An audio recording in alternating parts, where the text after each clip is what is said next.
To get you started on making this Flemish jig, I'm just going to give you the basic bone standard what you need to do. What I did is I made all my center marks. I found my center line of my board. I measured out all the 1.25 inches, and all these measurements we have available in a pattern. So once you have that pattern, you can just go ahead and match all that up and not have to worry about it, because sometimes it's very confusing trying to convey measurements by words. So I've gone ahead and taken the time and I made you guys a pattern.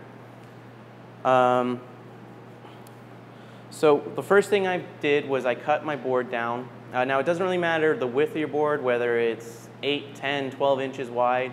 All the measurements are going to go off that center line. So if you have a 10-inch board and you find your center line, you still are going to go 1.25 inches from that center line. So it doesn't matter how wide your board is. You do need to make sure that your board is 28 inches long. So I went ahead and cut my board down to 28 inches long first. After I did that, I took my pattern I made and I measured out using a ruler and a straight edge, and I gridded the whole board out so that way I would have my hole marks for drilling here for my dowels, and then I would have right here, and then as well as the grid out for the nails. And what happens with the grid is by doing the 1.25 inch line here and then doing 1/2 inch lines that line up with all the nails, what I did was the intersection where the 1.25 inch line and the 1/2 inch line meet is where you're going to drill for one of your nail marks. So that's just basic carpentry. I mean, most people know how to do that kind of stuff. So go ahead and take the time, get your pattern, match it up, do all your marks you need to do for all your drill points, and just make sure everything lines up before you make any drills. If you don't have a drill press, you can go ahead and try to use a hand drill. The only thing is your drill holes are not going to be straight, and you're not going to have the ability to judge how the depth as well. I like using a drill press if possible. I've got my little yellow one here. It doesn't need to be an expensive one. That yellow one over there, it was built in 1942.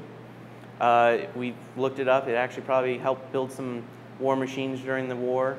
But that thing cost us $40 off Craigslist. It works well, it's strong, and it's still going. So don't always assume you need to go out and buy some $500 drill press to get a project done.